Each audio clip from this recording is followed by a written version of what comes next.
Content creation के सैकड़ों platforms, उस पे काम करने वाले मिलियंस ऑफ क्रिएटर्स और इन प्लेटफॉर्म्स में मौजूद बिलियंस की तादाद में वीडियोस, इमेजेस और ब्लॉग्स। आखिर इन सब की शुरुआत कैसे हुई? एआई ने कंटेंट क्रिएशन पे क्या इम्पैक्ट छोड़ा और क्या 2025 कंटेंट क्रिएशन का आखिरी साल है?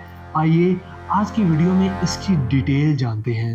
आज हमारे यहाँ जब भी कंटेंट क्रिएशन की बात होती है तो हमारे जहन में फौरी कोई ना कोई यूट्यूब चैनल, कोई वेबसाइट या बड़ा इन्फ्लुएंसर आ जाता है। लेकिन कंटेंट क्रिएशन का काम हजारों साल पहले से चला आ रहा है। यकीनन तब कंटेंट क्रिएशन आज के दौर से बहुत मुख्तलिफ था और शायद मुश्किल भी। जब मोबाइल, लैपटॉप्स, हत्ता के पेन और पेपर भी इजाद नहीं हुए थे, तब नॉलेज या टीचिंग्स को तीन तरह से फैलाया जाता था। इसमें पहले नंबर पे थी oral story telling. Ancient societies जैसा कि ग्रीक्स और इजिप्शियन गैदरिंग में बहादुरों के किस्से कहानियां सुनाई जाती। वो अपने फोरफादर के टीचिंग्स और हिस्टोरिकल इंसिडेंट्स लोगों को सुनाया करते थे। एक जनरेशन से दूसरी जनरेशन तक, हत्ता के कई सदियों तक ये मिथ्स, टीचिंग्स बाकी रहती। जैसा कि चीजें पुरानी होने के साथ साथ एंटीक होती जाती हैं, इसी तरह ये टीचिंग्स और मिथ्स जैसे जैसे वक्त गुजरता जाता, ये उतनी ही ज्यादा रिस्पेक्टेड समझी जाती। सेकंड नंबर पे आती थी फिजिकल इलस्ट्रेशन, जो कि हैंड ड्रॉन आर्ट होता था, जिससे किसी का मुजस्मा, खूबसूरत पेंटिंग और मुख्तलिफ डिजाइन क्रिएट किए जाते। थर्ड पे आता था रिटन रिकॉर्ड, जिसमें स्पेसिफिक कोड्स और स्केचेस और खास किस्म की लैंग्वेज में स्टेटमेंट्स होती थी। जो लोग ये काम करते थे उनको स्क्राइब या आर्टिसन कहा जाता था। ये उस वक्त के टेस्टिमोनियल या हिस्टोरिकल स्टडी को किसी पत्थर या दरख्त पर लिखा करते थे और इसके लिए वो नुकीले पत्थरों का इस्तेमाल किया करते थे। वैसे तो पहला पेपर और रीड पेन 3000 BC में इजिप्ट के लोगों ने डिस्कवर कर लिया था। इस पेपर को पेपायरस कहा जाता था। ये पेपायरस एक दरख्त था जिसके अंदर से उसका नरम हिस्सा निकाल के उसको ट्रिम करके इसको पेपर की शक्ल दे दी जाती। मगर जो प्री मॉडर्न पेपर है वो चाइना के अंदर 105 सेंचुरी में काई लन नामी एक कोर्ट ऑफिसर ने इजाद किया। ये पेपर 8th सेंचुरी में बगदाद पहुंचा और 11 से 13 सेंचुरी में यूरोप में इसका यूज होने लगा और फिर मॉडर्न पेपर की शुरुआत भी यूरोप से ही 1806 में की गई। अब जैसे जैसे डिस्कवरीज हो रही थी, कंटेंट क्रिएशन भी इन्हीं टूल्स के साथ इवॉल्व होती जा रही थी। लोग सुनते, पढ़ते और इसके बारे में फिर जो अपनी अंडरस्टैंडिंग होती उनको इन प्री मॉडर्न पेपर्स में लिखते और वो अगली जनरेशंस तक जा पहुंचता। पहली परमानेंट फोटोग्राफी 1826 को जोसेफ निसिफोर निस्प ने की। इस पहली तस्वीर लेने के लिए उनको 8 घंटे का इंतजार करना पड़ा और इस पहली तस्वीर लेने के प्रोसेस को हेलियोग्राफी का नाम दिया गया और यही प्रोसेस रिफाइन होता होता कैमरे की इजाद का सबब बना। इसके बाद 1954 को कलर टेलीविजन बना और 4 अक्टूबर 1957 को सोवियत यूनियन की स्पुतनिक नामी सैटेलाइट को लॉन्च किया गया। पहले एक इजाद से दूसरी इजाद तक कई साल या सदियां भी लग जाती, मगर 19 से 20 सेंचुरी में होने वाली डिस्कवरीज ने पूरी दुनिया का रहन सहन मुकम्मल तौर पर तब्दील कर दिया। इसी तरह 1973 को मोटोरोला कंपनी के इंजीनियर डॉक्टर मार्टिन कूपर ने पहला मोबाइल फोन इंट्रोड्यूस करवाया और उसके कुछ साल बाद 1989 को ब्रिटिश साइंटिस्ट टिम बर्नर्स-ली ने वर्ल्ड वाइड वेब का प्रपोजल पेश किया, जो कि ग्लोबली इंफॉर्मेशन शेयरिंग का पहला प्लेटफॉर्म था। और फिर इंटरनेट की बूम के बाद पूरी दुनिया ने हिस्ट्री की सबसे बड़ी डिस्कवरी को देखा और वो थी artificial intelligence. Everywhere we look, there's talk of the upcoming technological future. Artificial intelligence ने ना सिर्फ कंटेंट क्रिएशन बल्कि दुनिया की हर फील्ड में उसको हिलाकर रख दिया। कंटेंट क्रिएशन की हिस्ट्री और उसका सरसरी सा जायजा लेने के बाद अब हम अपने असल सवाल की तरफ आते हैं कि एआई यानी आर्टिफिशियल इंटेलिजेंस ने कंटेंट क्रिएशन पे क्या इम्पैक्ट डाला। आज टेक्नोलॉजी को यूज करने वाले बहुत से इंसान ऐसे हैं जो इस छोटी सी 60-70 साल जिंदगी में 400 से 500 साल का काम कर रहे हैं। ये बात सुनने में शायद आपको अजीब लगे, मगर एआई ने अपने यूजर्स की जिंदगी को बहुत स्मार्ट बना दिया है। उस वक्त को सोचिए जब इंसान पढ़ना लिखना सीखते, फिर किसी एक स्किल के अंदर कई साल लगाते और फिर उस नॉलेज को दूसरी जनरेशन तक डिलीवर करने के लिए कोई बुक लिखते। अब इस बुक पे साल नहीं, कई साल भी लग जाते और ये नॉलेज इसी तरह एक जनरेशन से दूसरी जनरेशन तक जा पहुंचता। मगर आज का प्रेजेंट बहुत मुख्तलिफ है।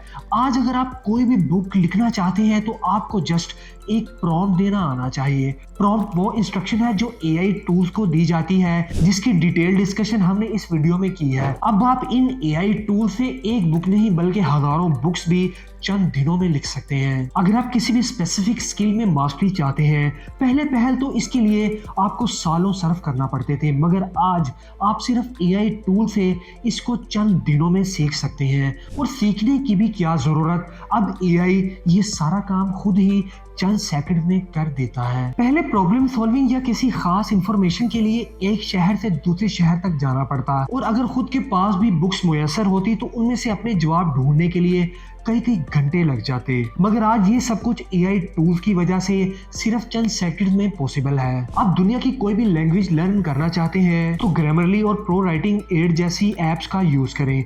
Welcome to the first installment of Grammarly Basics. ये स्किल्स आप घर बैठे चंद माह में आप सीख सकते हैं। आज BuzzFeed और Forbes जैसी वेबसाइट्स भी अपने आर्टिकल लिखने के लिए इन एआई टूल्स का यूज करती हैं। अगर फोटोग्राफी की बात की जाए, जब मोबाइल के अंदर कैमरा आया तो हर किसी का मशगला फोटोग्राफी बन गया। अब जरा इन वीडियोस और तस्वीर को देखें जो आपको स्क्रीन पे नजर आ रही हैं। ये इमेजेस और वीडियोस किसी कैमरे से शूट नहीं की गई, बल्कि ये एआई जनरेटेड है। यहाँ तक कि मूवीज इंडस्ट्री में ये खदशा जाहिर किया जा रहा है कि प्रोबेबली फ्यूचर में सारी की सारी मूवीज एआई से जनरेट की जाएं। शायद इन एग्जांपल से आपको मजीद क्लियर हो जाए। Artificial intelligence influencers are a growing industry. Social media के डिफरेंट प्लेटफॉर्म में ये एआई जनरेटेड वीडियो जिसको एक शॉर्ट मूवीज की शक्ल में अपलोड किया जा रहा है, ये हजारों डॉलर्स कमा रही हैं। और इनको जनरेट करने वालों के पास कोई स्पेसिफिक खास स्किल्स भी मौजूद नहीं है। अगर आज से 4-5 साल पहले की बात की जाए तो एनिमी बनाना एक बहुत मुश्किल काम समझा जाता था, मगर आज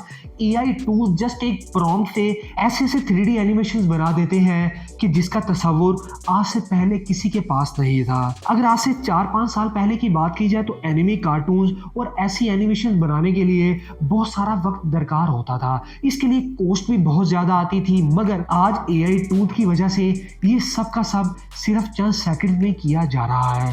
अब तो कंटेंट क्रिएट करने के लिए लोगों को किसी स्पेसिफिक कैरेक्टर या अपने सेल्फ की भी जरूरत नहीं है। अब सोशल मीडिया को देख लीजिए कि हमारे यहाँ कितने एआई इन्फ्लुएंसर सामने आ रहे हैं और इनको लोग बहुत ज्यादा पसंद भी कर रहे हैं। और यकीनन कल जब कंपनीज को अपनी प्रोडक्ट की एड बनानी होगी तो उनको किसी सेलिब्रिटी की जरूरत नहीं होगी, वो जस्ट एआई से अपना एक कैरेक्टर जनरेट करवाएंगे और उससे एड जनरेट कर लेंगे। और सोचें कि इससे कॉस्ट कितनी ज्यादा कम होगी और उसके बाद कितना टाइम भी बचेगा। इससे तो ये भी साफ जाहिर होता है कि कल सेलिब्रिटीज के लिए सरवाइव करना शायद मुश्किल हो जाए। इमेजिन करें कि सुमेरियन और बेबीलोनियन सिविलाइजेशन के लोग अगर आज यहाँ आकर ये सब कुछ देख लें तो शायद उनको अपनी आंखों पे यकीन ना आए या वो इसको मैजिक वर्ड समझे। सारी डिस्कशन से ये तो अंदाजा हो ही गया होगा कि पास्ट की कंटेंट क्रिएशन आज की कंटेंट क्रिएशन से कितनी मुख्तलिफ है। मगर अब हम अपने नेक्स्ट क्वेश्चन की तरफ आते हैं कि फ्यूचर की कंटेंट क्रिएशन कैसी होगी। फ्यूचर की कंटेंट क्रिएशन के हवाले से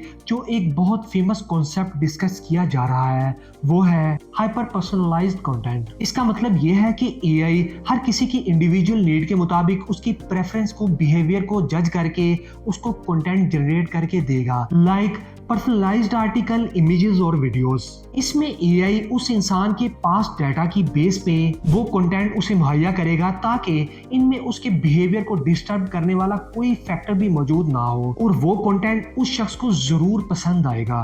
दूसरे नंबर पे एआई वर्चुअल क्रिएटर्स भी सोशल मीडिया की मार्केट में आम हो जाएंगे। मतलब अगर किसी ब्रांड को अपनी प्रोडक्ट की एडवर्टीजमेंट करनी होगी, उसे किसी रियल वर्ल्ड सेलिब्रिटी की जरूरत नहीं होगी, बल्कि वो या तो किसी एआई इन्फ्लुएंसर को हायर करेगा या एआई से कोई ब्यूटीफुल सा कैरेक्टर जनरेट कर लेगा और सारी एड्स उस कैरेक्टर से ही बनवाएगा। थर्ड पे इंटरैक्टिव और इमर्सिव एक्सपीरियंस देखने को मिलेंगे, यानी होलोग्राम और मेटावर्स की दुनिया। किसी को कोई भी मूवी देखनी होगी, वर्चुअल रियलिटी हेडसेट्स के जरिए वो मूवी देखेगा जिससे रियल वर्ल्ड की फीलिंग आएगी। आज हम जानते हैं कि कंटेंट क्रिएशन की फील्ड ना सिर्फ बहुत बड़ी है बल्कि इसमें कैरियर बनाने और फाइनेंशियली स्ट्रॉन्ग होने की बहुत अपॉर्चुनिटीज मिल रही हैं। आज सिर्फ यूट्यूब के एक प्लेटफॉर्म पे 2 मिलियन से ज्यादा मोनेटाइज चैनल्स हैं जिससे लोग लाखों कमा रहे हैं और आप भी इन कमाने वालों में से हो सकते हैं। लेकिन यहाँ एक बात समझना बहुत जरूरी है कि खुद को टाइमली इवॉल्व और अपडेट करें, वरना आपके कंपेटिटर बहुत आगे निकल जाएंगे। आप फेमस यूट्यूबर प्यूडीपाई की मिसाल ही ले लीजिए। उसने खुद को इवॉल्व नहीं किया, हालांकि वो यूट्यूब की दुनिया का बादशाह था और आज इवॉल्व ना करने की वजह से बहुत पीछे रह गया है। मगर दूसरी तरफ मिस्टर बीस्ट, जिसने अपने आप को इवॉल्व किया, मॉडर्न एआई टूल्स को यूज किया और उस वजह से आज वो पूरी दुनिया में सबसे बड़ा यूट्यूबर है। अगर आप भी कंटेंट क्रिएटर हैं तो खुद को जरूर अपडेट रखें। अगर आपकी वीडियोस का स्क्रिप्ट इंगेजिंग नहीं है तो चैट जीपीटी की मदद लें। अगर आपका थंबनेल अच्छा नहीं बन रहा तो मिड जर्नी से अच्छे से थंबनेल जनरेट करवाएं। अगर आपका वॉइस ओवर अच्छा नहीं है या आपको रिकॉर्डिंग में इश्यू आ रहे हैं तो आप 11 लैब जैसे एआई ऑडियो जनरेटर्स को यूज करें। हत्ता कि अगर आप खुद को 3D कैरेक्टर्स में दिखाना चाहते हैं तो आप डोमो एआई जैसे टूल्स यूज करें। अपने चैनल्स के टाइटल, डिस्क्रिप्शन और ट्रेंडिंग टैग्स के लिए vidIQ का इस्तेमाल करें, जो कि आपको AI generated trending tags provide करता है। कंटेंट क्रिएशन में आप एआई टूल्स का यूज करके ना सिर्फ अपनी वीडियोस की क्वालिटी बेहतर कर सकते हैं, बल्कि इससे आपका काम बहुत कम होगा, आपकी कॉस्ट कम होगी, आपका टाइम बचेगा। मगर जरूरत इस बात की है कि आप इन एआई टूल्स का यूज जरूर करें, क्योंकि एआई तो आपको रिप्लेस नहीं करेगा, मगर एआई को यूज करने वाले आपको जरूर रिप्लेस कर देंगे और यही एआई का फ्यूचर है।